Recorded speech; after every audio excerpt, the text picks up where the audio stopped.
So I'm not going to use slides today, but please do feel free to post your questions on Slido. But at the end, actually, I'm also open to people sharing their own experiences and any thoughts or tips that you might have. So happy to make this very interactive. So I'm Amanda Diston. I work for Cisco Systems, and actually my role is to drive inclusion through the design of total reward solutions. And I think when I think about what does that mean, essentially, it's not just about looking at the traditional. It's not about looking at, what it is that legally pays our people in my 96 countries. It's about what drives the engagement of the individual. It's about looking at the changing workplace and the changing environment to really drive, what it is that engages individuals as humans, not as just in a resource. And I think there was a comment made in one of the earlier sessions at how policy was really designed to police, and I think that's the view that we take. We've really evolved our position from being the police force to really being enablers of engagement and really enabling everyone to come to work and be themselves and to drive really that inclusive environment. So what I want to focus on today in this conversation is really the role that we play as corporates in shaping kind of the social world around us. Let me just share a couple of examples. So we hear a lot about the future of work, and as the same with Cisco, we're focused on it. And actually for us also, it really means about our employees' changing needs. It's about the social economic environment that we're in. It's about what companies can do to drive better return on investment for their employees. And if we consider for a moment that the basis for what we want to do is to drive inclusion, because the business case for greater innovation and for greater return on investment is about engaging our employees in the right way, then actually as a rewards person, I have to think broader than the traditional. I have to think broader about what is it that people need and want in order to drive that engagement. So at Cisco, there are three core things if I'm thinking about the new and less about the traditional. First of all, it's how do I drive diversity? And for me, I'm a really firm believer that diversity will take care of itself if I ensure the environment that I create is inclusive.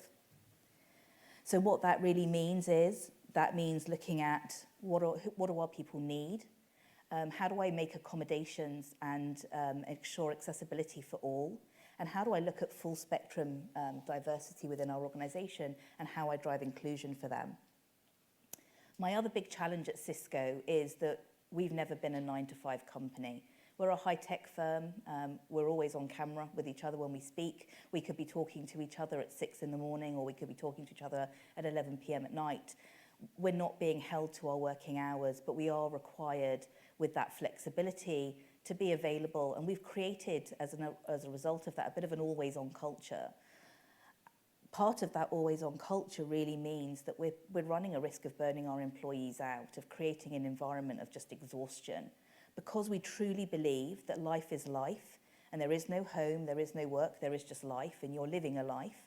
You bring your authentic self into that life, that we've really had to look at what is it that's important to people in their lives to make sure that they can fill and find the balance that they need to remain healthy within the workforce. So if you think about what I mentioned earlier about policy, or traditional policy being very much about policing, today for us policy is about empowering our leaders to make the right decisions for their employees in the right moments in their lives. And if you can imagine putting the employee at the center of that and really having the employee be the thought around it, you need to then really think about, well, how do I make that happen? So let me give some examples.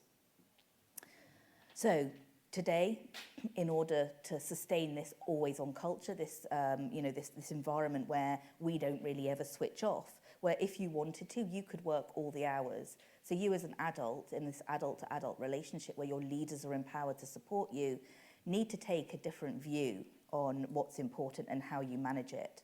So how do I bring that to life?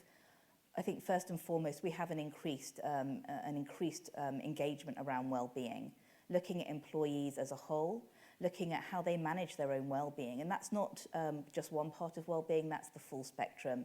That's the well-being that they experience when they need to take a period of time out from work and then they have to return back in and come back in successfully. It's looking at their mental well-being, and it's looking at how they sustain a high-stress, always-on culture and how they learn to own that and manage that for themselves. It's looking at how do we support, again, from an HR policy, how do we stop the policies being designed for the very tiny minority that might ever abuse a policy, and really make it about our leadership empowerment. So an example of that, last year I introduced, or 2 years ago now, I introduced an emergency time off policy. The idea behind it was that when someone needed to be out of the business for whatever reason, it could have been their fur baby was run over, or it could have been something such as bereavement. They had the permission to do that, and the leader could work with them in an adult-to-adult way and say, take the time that you need, and then you come back when you're ready to come back, and we'll stay connected and we'll talk throughout. So it goes away from assuming that everyone will want to take advantage of a policy and say, right, well, I get 2 weeks here, I'm going to take the full 2 weeks off, versus saying, actually, one person might need 3 days off and one person might need 3 months off. And that's okay because it's about the person, and the person has a need and we need to respect that. So let's dive into mental health just for a moment, because I just want to share an example. So I talk about the ease at which we've made these changes to our programs and our policies, and how we've really empowered our leaders, we've given them information, and we've told them about what we need them to change in the way that they engage with their employees to really make the employee feel at the centre of that. But let me just share with you some of the environmental things, the challenges that we've come up against that have meant we haven't been able to solely go about this or necessarily deliver it to the full scope we wanted. So let's just take a look, first of all. If I take mental health as an example, we've educated our leaders on what we expect of them and the behaviour. We've upgraded all of our health and life and disability plans to make sure they're now inclusive of all mental health to an equivalent of physical health.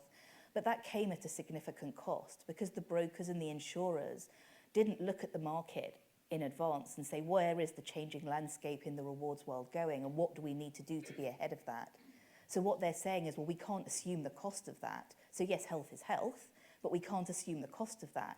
So then it's down to the employer to then assume that cost in order to be able to offer our employees the benefits that we would like to be able to offer them. So if you think about that and the role, and then you think about our employees feeling comfortable to come forwards and say, I don't feel okay and I need support from a mental health perspective, then the company needs to make sure it can provide the services that it's promising to provide. And that means either at cost, or it means at trying to influence our brokers, our insurers and the outside world to see that the investment in mental health is important because of the change we want to drive. So let me just give you an example. So traditional benefits, I'm a mother of 4 boys actually. My oldest has ADHD, ASD, and suffers very badly with anxiety. If I needed to wait to get him the diagnosis he needed, that would have taken me 2 years to get his diagnosis on the NHS. If I then wanted to get him treatment for his anxiety, which by the way is crippling, he would have waited 18 months. And if I look at where he was when I paid for private counselling compared to, where he is now, if I'd waited those 18 months, then actually he wouldn't have been functional. He wasn't functional at the point at which I paid for his private counselling. Now, if you imagine that every employee in the workplace is trying to juggle that, and then they're looking outwardly at the services that are available to them through their health services, and bear in mind these policies that I've changed are across 96 countries, what I'm dealing with is 96 governments that see mental health from a varying degree, and even some of the good countries that get it, like the UK, are still so far behind in how they fund it and how they support it. But yet our insurers and our brokers that big corporates are looking to help fund these changes, this evolution of benefits, are not really where they need to be in order to support it. Some of the other examples of the policies that I'm changing to really put the person at the centre and to drive this evolution of benefits is around recognising that actually our particular demographic is the sandwich generation. They're a generation, over 45% of our employees are a sandwich generation that are caring both for children and also for elder care. So we're bringing in an adult caregiving programme. But actually, believe it or not, there is not one market in this country, in this world, out of my 96 countries, that actually has any focus on the ageing population. Now, take pensions as an example.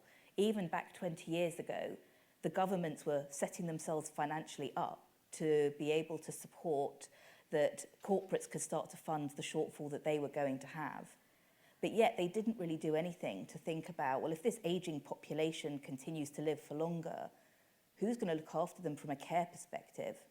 And so there's a real imbalance between what they've done with some benefits but not with others and where the investment is. So as I think about how do I support my employees to feel like they can be their whole selves at work, to know that moments are moments, they happen when they happen. Your mother falls and breaks her hip, you're going to go immediately, you're going to want to support her. And then what? She has the stress and the burden of trying to find out what care is available and how she might go about accessing that care in order to support herself and to then balance and juggle, work with that. And then if I touch on things like the stigma around mental health and other topics are huge barriers to us being able to really drive change.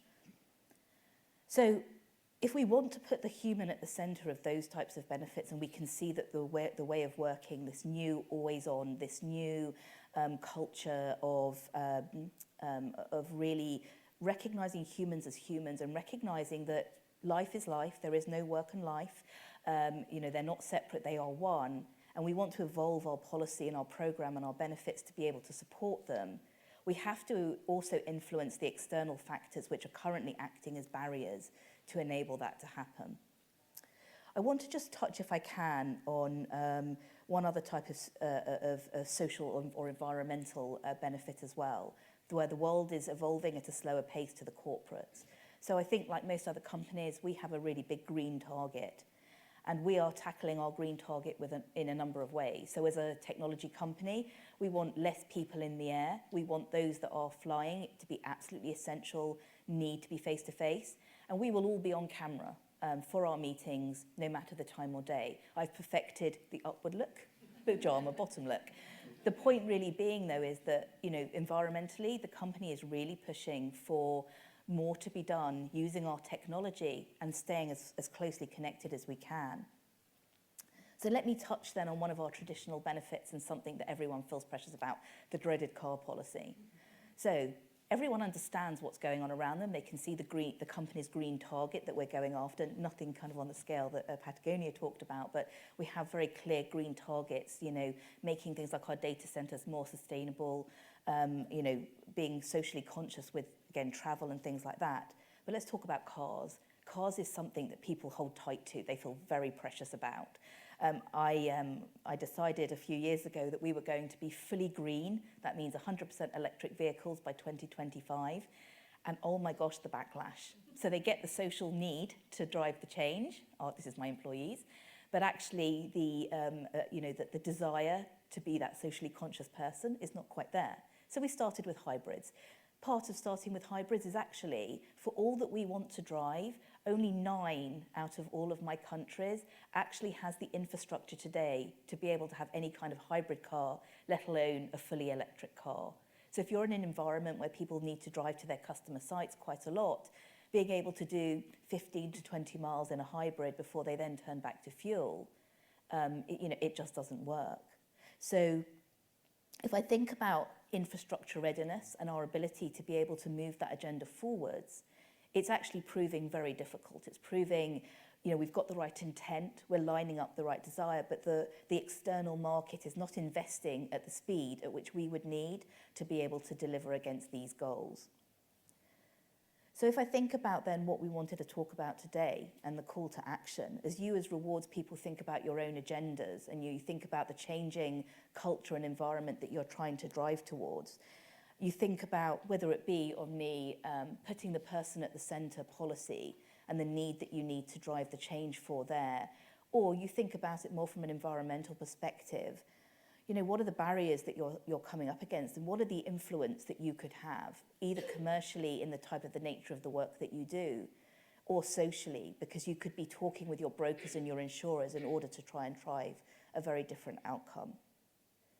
So I wanted to just put those things out there to you, because as I think about the change that I'm trying to drive into what the future of remuneration looks like for my organisation, and I think about where the governments are in the influence and where we're trying to get to, I guess I wanted to really open it out to discussion to say, what is it that you're trying to drive yourselves as an organisation? And what are your challenges that you're coming up against? What are the things that you can see that you can do if you think about your own commercial organisation? I'd like to give you one example, and I see I'm being flashed, but I'll give you one example. We hosted a disability inclusion conference a couple of weeks ago, and the head of accessibility for a large organisation, I won't name them, made a beeline for me, and she said, WebEx, I'm a sighted disability employee, and WebEx is driving me mad.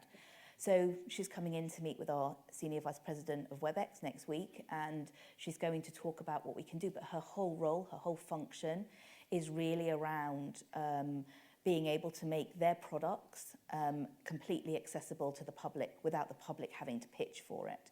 And their products, they've got lots of retail products, cleaning products, a whole gambit of it, and her role is to make all of those products accessible.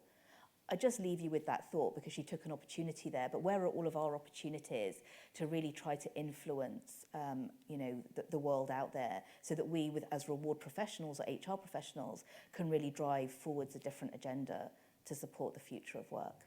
So with that, if I could invite you back onto stage, and then, I'm happy to answer questions, but I'd also love to really learn as well from the things that you're doing and from any comments or questions that you might have.